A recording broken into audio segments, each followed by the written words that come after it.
Alléluia. La parole de Dieu nous sanctifie. La parole de Dieu nous guérit et nous fortifie. Tu écoutes la voix de l'évangéliste Adi Samuel pour te servir. Mon message pour toi en ce moment-ci a pour titre la réconciliation avec Dieu. La Bible nous démontre que par Adam, tous sont morts aux yeux de Dieu. Si nous voyons Genèse 2, versets 15 à 17, la Bible donna l'ordre à l'homme lorsqu'il créa Adam. Tu mangeras tout arbre, tu domineras sur lui, mais tu ne mangeras pas de l'arbre de la connaissance du bien et du mal. Le jour où tu en mangeras, tu mourras. Lorsque Dieu trouva nécessaire de créer une femme à Adam, Satan a pu tenter la femme à manger ce fruit et en a donné à Adam qui a compati avec la femme et en a mangé. Et la Bible dit à la suite que les yeux de l'un et de l'autre s'ouvrirent. De là, tous sont morts. Par le péché d'Adam et Ève, tous sont morts. Et par le péché d'Adam et Ève, les péchés sont entrés dans le monde. Par le seul péché, il y a l'adultère, l'envie, la prostitution, le vol, la drogue, l'alcool, l'impolitesse, l'immoralité, le meurtre, la calomnie, etc. Mais Dieu, étant miséricordieux, donna automatiquement grâce à l'humain. Et cette grâce déjà, il immola un animal et couvrit le corps d'Adam et Ève pour le signe du sang de Christ. Donc la réconciliation entre l'homme, l'humain et Dieu est opérée par le sacrifice de Christ. Et si nous voyons dans Genèse 17, Dieu fit une alliance dans l'Ancien Testament avec Abraham, disant qu'il bénira sa postérité. Et sa postérité avait image d'Isaac, mais c'était Christ dont il parlait. Mais ceux qui allons prendre cette postérité dans leur règne jusqu'à ce que Christ ne naisse, c'est Isaac à Israël, jusqu'à Joseph qui prit pour femme Marie. Et si nous voyons bien, nous allons voir que Marie n'était pas dans la lignée de Judas, mais c'était Joseph. Et Joseph n'avait pas enceinté Marie, mais Dieu qui est Dieu, attribuant ce qu'il veut par sa volonté pour tenir sa promesse, dit que c'est la femme de Joseph. Et Dieu attribua cette incarnation de lui-même pour Joseph pour signifier sa promesse qu'il a donnée depuis Abraham. Alléluia. Et Moïse étant une descendance des Hébreux qui est toujours de la lignée des Israélites, a pu faire le prototype de délivrance de la main de l'Égypte jusqu'à Cana. Cana qui est une terre promise au reflet de la nouvelle Jérusalem qui est au ciel. Alléluia. Nous parlons de la réconciliation avec Dieu. La réconciliation avec Dieu donne la nouvelle naissance. Car la Bible dit dans Jean chapitre 3, verset 1 à 5, que si quelqu'un ne naît d'eau et d'esprit, il ne peut pas entrer dans le royaume des cieux. Naître d'eau et d'esprit, c'est la parole. Et la parole est Christ.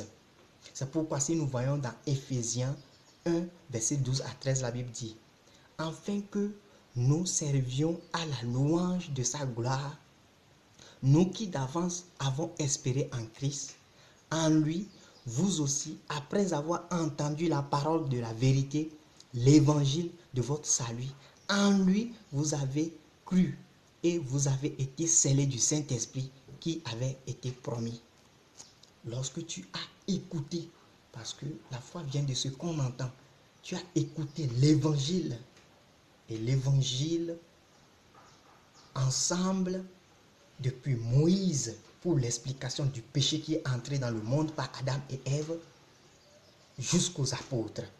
Et tu as été touché. Et c'est là la foi. C'est ce que l'apôtre Paul explique dans 1 Corinthiens 13 jusqu'au verset 13 qui dit que après la foi, c'est pas la foi que vous recevez la grâce du sacrifice de Christ. Vous voyez, vous avez cru, Dieu a touché votre cœur lorsque vous écoutez Moïse et les prophètes qui récapitulent depuis le commencement jusqu'aux apôtres, le commencement qui parle du péché dans Genèse jusqu'aux apôtres, votre cœur est touché. Parce que c'est au niveau du cœur que se trouve l'homme intérieur qui est l'âme. Et notre esprit se trouve au niveau de notre cerveau. Vous voyez, quand ton cœur est touché, tu es scellé par le Saint-Esprit. C'est pourquoi, si nous faisons référence à Actes, lorsque Pierre prêchait la résurrection, et la résurrection, pourquoi? Parce que Christ est venu mourir pour nous pécher depuis Adam et Ève jusqu'à nos grands-parents. Vous voyez? Et Christ a effacé nos péchés comme si nous n'avons jamais fait. Il nous a sortis de la boue. Il nous a sortis du péché du péché d'Adam et Ève qui a occasionné tous les péchés. Il nous a sanctifiés. Vous voyez? Notre cœur, ton cœur est changé par la parole. Maintenant, tu es né de nouveau. Donc, la nouvelle naissance s'opère par la réconciliation entre les hommes qui sont morts par le péché d'Adam et Ève et Dieu. Souviens-toi, lorsque la Bible dit que Adam, lorsque tu mangeras de cette table, tu mourras. Adam n'était pas mort physiquement. Ça veut dire que Adam est mort spirituellement. Dieu a retiré son Saint-Esprit d'Adam et Ève parce qu'ils sont tombés dans le péché. La loi du péché. C'est pourquoi Paul dit que la loi de la foi m'a affranchi de la loi du péché, de la mort. Et c'est Christ qui nous a affranchis par sa parole de rédemption. Vous voyez? Donc, lorsque nous ne sommes pas nés de nouveau, nous sommes morts spirituellement. La preuve, lorsque Adam est chassé du jardin d'Éden avec sa femme, ils ne sont pas morts physiquement. Ça veut dire que Dieu a retiré son Saint-Esprit d'eux. Alléluia. C'est pourquoi la Bible dit, tous sont morts par le péché d'Adam. Et Dieu nous voit comme le néant, mais nous donnant la grâce de pouvoir échapper à la seconde mort. Tout ceci, c'est le but de l'existence, pour que tous puissent comprendre la gloire de Dieu, la puissance de Dieu, qui il est. C'est pourquoi ce dessein de vie, vous voyez, la réconciliation entre Dieu et les hommes par le sang de Christ. Alléluia. Si nous voyons dans Deutéronome 18, verset 15, la Bible dit que Dieu suscitera du milieu de toi, d'entre tes frères, un prophète comme moi. Tout ce qu'il dira, vous allez l'écouter. Moïse parlait de qui? De Christ qui allait s'incarner, du Dieu vivant qui allait s'incarner. C'est pourquoi la Bible dit dans Jean 1, verset 1 à 3, au commencement était la parole. La parole était avec Dieu et la parole est Dieu. Vous voyez, la parole s'est faite chair parmi nous. Christ est la parole. Dieu est la parole incarnée. Vous voyez, c'est cette parole qui nous conduit à la puissance de Dieu. Alléluia.